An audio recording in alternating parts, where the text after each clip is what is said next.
for the folks that get into the mining stocks, something that I run into a lot, I go to these conferences, meet a lot of different companies, and I'm often thinking, what's really the first thing to look at when you're evaluating a mining project? If it's a stock you've never heard of before, where are some places to start to dig into?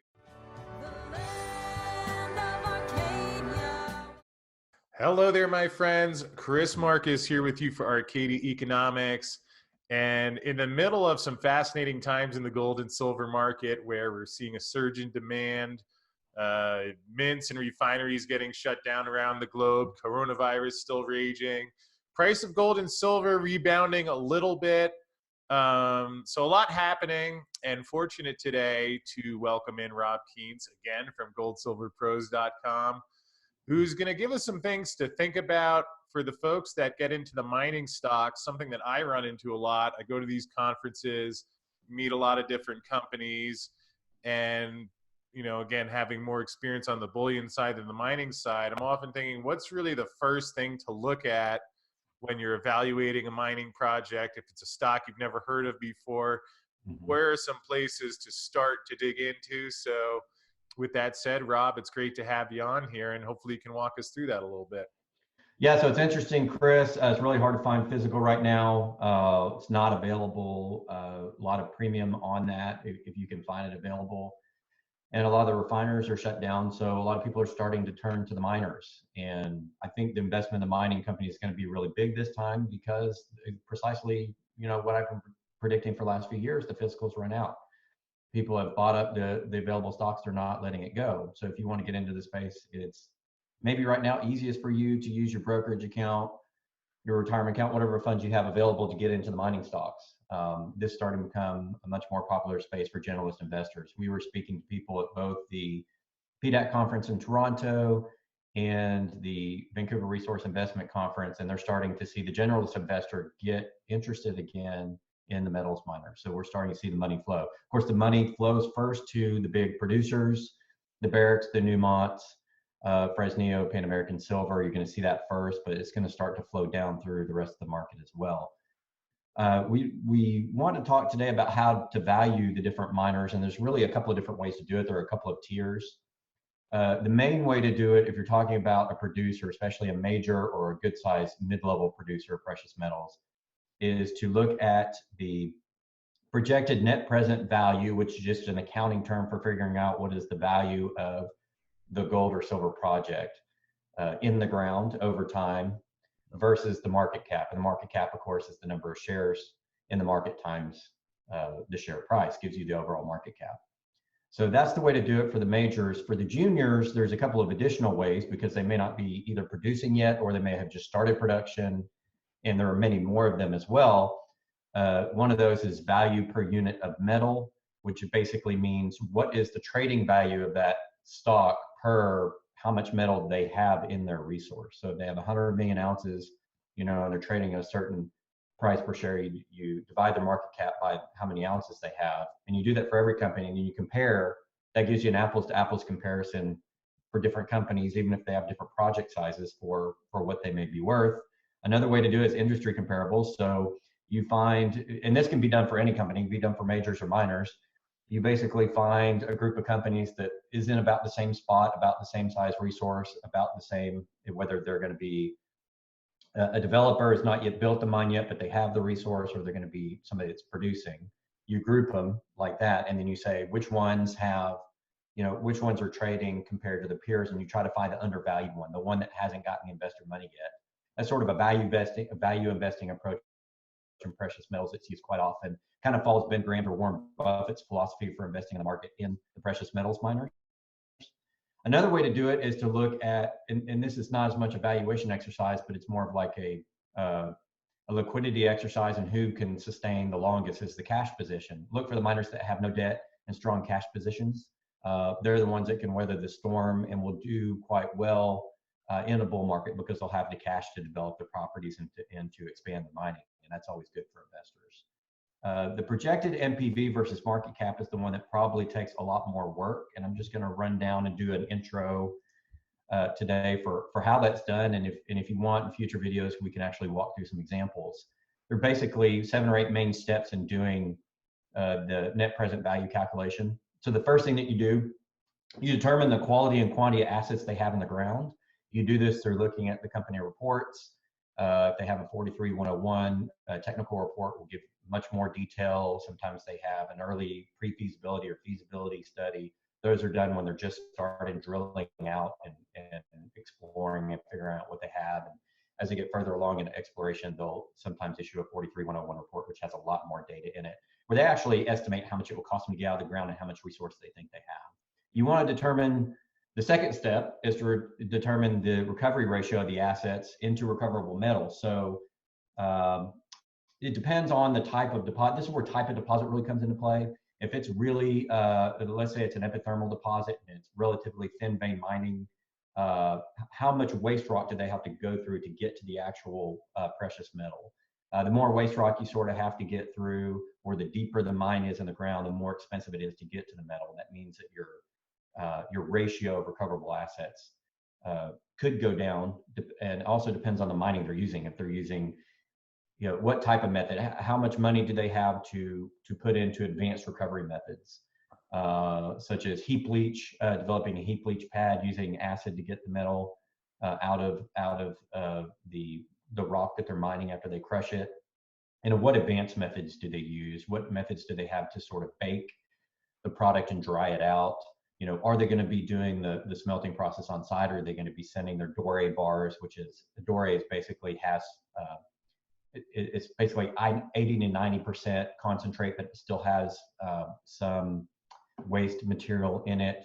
They'll ship it to a refiner. They'll refine out the remaining waste metal. That's an additional cost to the process. So it really depends on how big the mine is, how quality the deposit is. There's a lot of factors that go into that. The third step is applying a market price range to the assets consistent with both a near-term and longer-term expectation for market prices. So you want to look at what the other miners are trading for and apply a price range to those assets consistent with what you see across the mining sector to give you an understanding at a point in time right now of what that miner could be worth. The fourth step is evaluating the cost of mining relative to both the market price and other projects of similar geology. So this is the hardest thing for investors to learn, because a lot of us aren't geologists or metallurgists, but really getting into the details of what type of deposit it is. So if you're doing comparables, like I mentioned earlier, and you're looking at 2 gold miners that have about 100 million ounces in their deposit, and you really want to know who's going to have the lowest cost and the easiest recovery, you have to look at the geology. You have to look at, okay, how deep are they going to have to go? What type of deposit is it? Are there other deposits of this type that this mining team has been involved with, and they know how to get that gold out of that specific deposit? How much water are they going to have to use? Those types of things that help you determine the quality of the asset compared to other miners.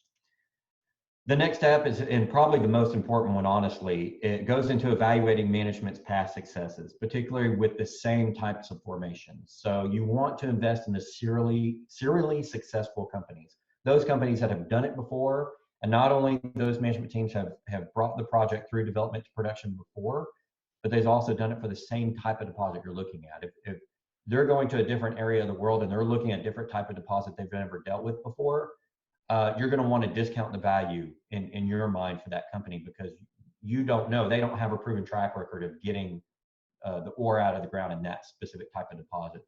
One of the things that can mitigate that is a lot of times you'll see serially successful entrepreneurs adopt some additional personnel that bring expertise with them, certain geologists or mine operations personnel, metallurgists, to help them understand how to work this new deposit, and they'll sort of absorb that expertise into their business.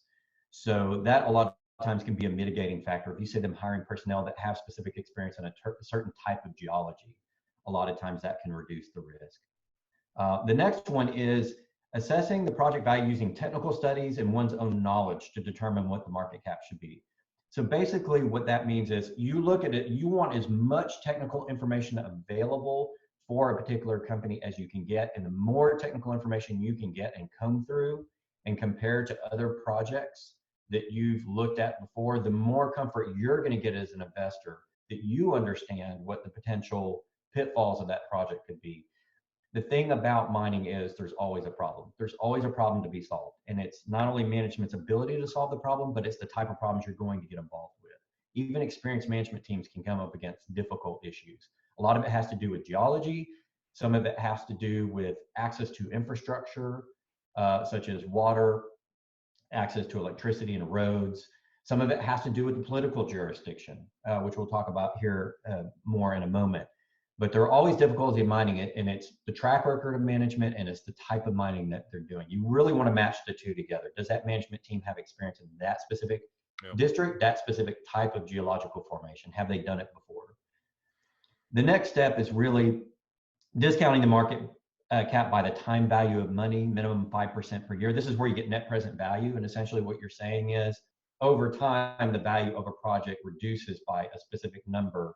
And that's the time value of money. It's basically a measure of inflation and also risk over time. If you're in a relatively safe district like the Americas, especially Mexico, Canada, US, maybe also throw Australia into that mix, those are pretty safe jurisdictions. You only discount by about 5% a year. So year 2, you discount by 5%. Year 3, it's 5% annualized over those 2 years. And then the next year is 5% annualized over the previous 3 years. And there are formulas to help you do that. I can, walk you through how to do that. It's not too difficult. If you're going to get into a jurisdiction that has more political risk, so let's take South Africa, for example. There's a lot of political risk going on there, which a lot of the palladium and platinum miners are having to deal with, and it's affecting their supply of product getting to the market.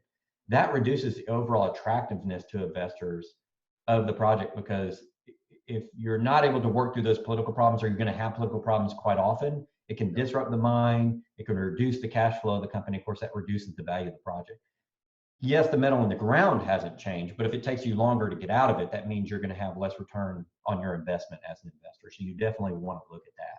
So the more political risk you have, the higher the discount factor you want to use in determining net present value. The last step is really monitoring share issuance by the company, typically to pay for mine development costs or to pay for expansion or drilling programs, because that dilutes the individual share value, the initial investment over time. Let's say you have a company, you've gone through all the previous steps, you think it's a really good investment, but they just issue 2 million more shares for private investment for future production. Well, that just discounted the value of each individual share that you own and everybody else owns in the market. Let's say they had 100 million shares, and they had 2 million more shares. That took a 2% discount off the value of your share. 2 million divided by 100 million. So in the short term, the value of that share could be lower. Maybe they take that money and eventually it leads to additional production or additional resource that they're able to put on their balance sheet. But in the meantime, every time a company dilutes the market by issuing shares, it reduces the value of your investment. So you want to look at management teams that don't serially dilute to try to pay for their mine. Right. You want them to be able to, you want to have a good project and a good management team. You want to have a project which is going to have good cost fundamentals. You want it to be in a good district in which they're going to be able to get their permits in mine and near good infrastructure. And then you want to make sure that they're not going to over dilute. They're not going to issue a bunch of shares at just the time you're getting into the investment, which is going to dilute the value of your share. And so those are basically the main steps in that miner valuation model. Some of the other valuation models I mentioned at the beginning are a little bit easier. The comparables approach. The problem I find with the comparables approach, if you do that only, is it doesn't really give you enough information such that it affects you in 2 instances. Let's say that there's money freshly coming into the sector. The companies with the highest quality projects are going to get the bulk of that money. And I can tell you the buy-side analysts and the professional analysts know this. And so if you're out there as a retail investor and you're basically going up against everybody else, think of it as a poker game. If you don't know who the patsy at the table is, you're the patsy, right? So you want to be armed with enough information when you're going to the market and you're sitting at the poker table and you're placing your bets. You want to have as much information as possible. If you haven't done the due diligence on the project to really run the numbers and understood the technical aspects of the project and understood who's managing it, whenever new money is coming into the space, that money may not flow into your investments. It may flow into somebody else's investment because they did their research a little better. And that means that their share price is going to go up faster. The other way that can affect you is if there's a correction in the market. If we look at the recent stock correction, for example, The broad stock market sold off over 30%, which you and I talked about earlier this week was the fastest in history, faster than the Great Depression. This is due to coronavirus fears and the market slowing down. That also hit the metals miners, and the weaker hands in the miners market got hit harder at two levels. The juniors got hit harder than the majors because the majors are producing and they have cash flow, and the generalist investors, that's what they want, especially the funds that need near-term return. So you saw that hit the juniors, but you also saw it hit the companies that don't have as advanced projects or as good of projects, hit them harder, and their share prices went down more. So, you know, a value investing approach is you never want to lose money on your investment. So you want the best companies you can find, whether it's a junior, a mid, or a major, so that if there is a correction in the market, you lose less money, and there's less space that you have to go to recover your money when that recovery happens. That's just a value investing approach. Yep. Try not to ever lose money. Try to find the best projects in the space. And to do that really takes work. It really takes doing evaluation of these miners. So that's a pretty good overview of the process. Now, getting into it can be a little bit complicated. I think once you do it once, it's a lot easier. So what we can do in future videos is really kind of walk people through an example. Pick an example company. We'll walk through all of these steps and give you a visual example of how to do it so that you can get a lot more comfortable with this process. I think once you go through it once or twice, it becomes a lot easier as a retail investor to do it. And then you can feel like you're sitting at the poker table with the same tools as the professionals. And that way you have a realistic chance of making a good return on your money. Well, Rob, I sure appreciate that. It's a great overview you just gave and a lot of steps that people can use to get started. And again, this is Rob Kientz of GoldSilverPros.com. And Rob, we'll look forward to digging into some examples and breaking each of those steps down, as this is going to be a series of videos. So folks, leave any questions or comments in the fields below, and we'll address those in future ones. So Rob, again, I thank you for joining me here today and giving people some tips on how to start looking at a miner. And stay tuned, folks, because we got more coming.